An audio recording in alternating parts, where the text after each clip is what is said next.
As I've already said in parts 1 and 2, Nickelodeon deserves to rot in hell for what they did to Rise. And from what I've been hearing, honestly, they deserve it. I'm MegamanNG. I welcome you back to another Rise of the TMNT episode review. Today we talk about finale part 3, Anatawa Hitorijanai, which is Japanese for You Are Not Alone. I'll provide the summary and the main points, but if anyone's wondering about part 4, I will explain in the end. You will see. Let us begin.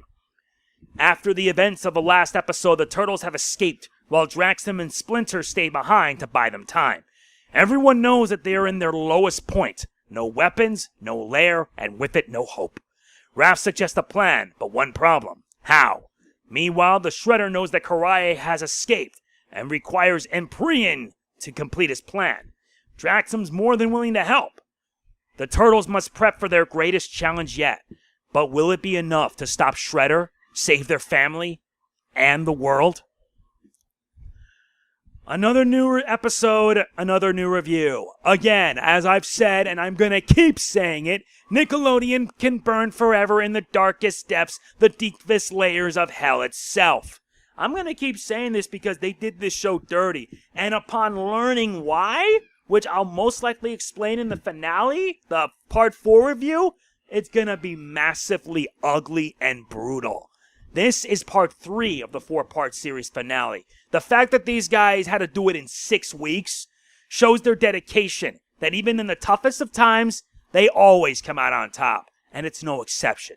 Here, the turtles try to come up with a plan to fight back, while the Shredder is off to fight Empryean. Is it Empryean, I think? Yeah, it is. If there is a word as such to describe this episode, it is intense. From start to finish. But I like what they did, given what time they could do, they were able to pull it off spectacularly. Much of it is like Split, lighthearted, and with a bit of seriousness on the other side. Not only that, but the episode also confirms that April is indeed part of the family, even though she's not really related by blood. Blood is thicker than water, but in this case, family is family. And April is a part of it. And thanks to Karai, she has given her what is needed in order to help the turtles. But there is something else that I enjoy. It's the fact that, deep down, Raphael is hurting. He's hurting hard because he was given this big responsibility to be leader. And he's not ready for it. I mean, it's filled him up with all sorts of pressure that it's enough to drive him nuts. Do I blame the guy? Absolutely not. I really don't. But what I can say is that I like that the episode delved into his insecurities. Because even though Raph is tough, he's also a softie that really does care for his family. And he's willing to do anything for them. People said that they didn't like how everything changed. In my honest opinion, does it really matter? TMNT, or rather Turtles Forever, introduced the idea of a multiverse. And considering that Rise is an alternate universe, it allows the writers and creative people to actually, well, come up with something different. And they delivered on so much more. It isn't like until Karai shows him that he's not alone. He has his family by his side. They are there for him just as he is there for them. We're in this together. We're there for each other. And plus we get to see the turtles being more awesome than ever, getting an upgrade that I felt was really mystic and awesome. I'm serious. It's just awesome on so many levels, and I can say with certainty that this is how you deliver with an episode like this. I loved it. Not only that, but it turned out that Draxum only feigned his allegiance to the Shredder just to buy them time. And I guess bonding with the turtles made him realize that. He only did what was needed, but in the end it's for naught as the Shredder ends up capturing them. Everything is set up for the final episode, and I can say with certainty that I will look forward to. My rating for this episode is a perfect 10 out of 10. And I can honestly say that you need to watch this, because I feel that people missed out on this show, and that is a shame. But at least now, they can watch it to their leisure. I will provide links on how you can buy the episodes in the description below. We need to show Nickelodeon that they made a big mistake canceling this show. Especially to the president, Brian Robbins, who is so determined to make SpongeBob SquarePants Nickelodeon's version of the MCU.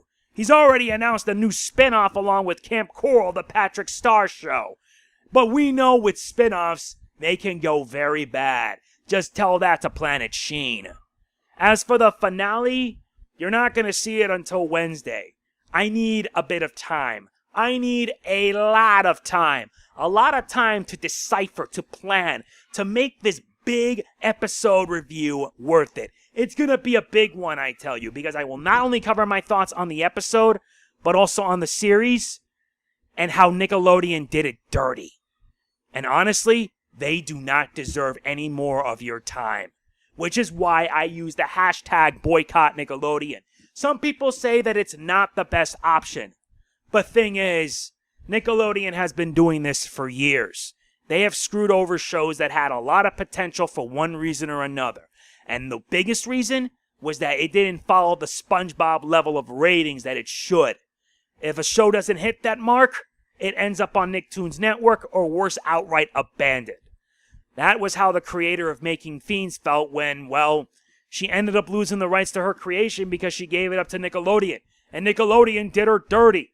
I wouldn't be surprised if she ended up filing a lawsuit against Nickelodeon for it. But I only hope that it also serves as a lesson. I don't think, if you are an aspiring creator and animator who has a show, you need to be careful who you give the rights to. Because sometimes a company will treat it with respect, other times they won't. Just ask Nickelodeon when they did it with Rise of the TMNT, as many shows. Oh, I am so looking forward to ripping this network apart. And yes, I'm boycotting the company and the network. I don't have Nickelodeon, and my reasons for boycotting them is justified, because I've had enough. Look forward to it when it comes. If you enjoy it, be sure to hit the like button. It means a lot to me. Do not forget to like, comment, share, subscribe, and click the bell. It means a lot to me. And I'd like to thank everyone who has been sharing these reviews around and watching, liking, commenting, etc. You guys are the bomb.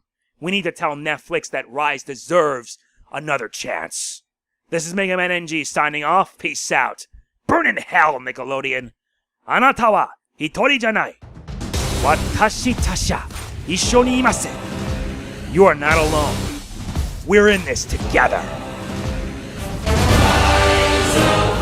Teenage Mutant Ninja Turtles, Teenage Mutant Ninja Turtles.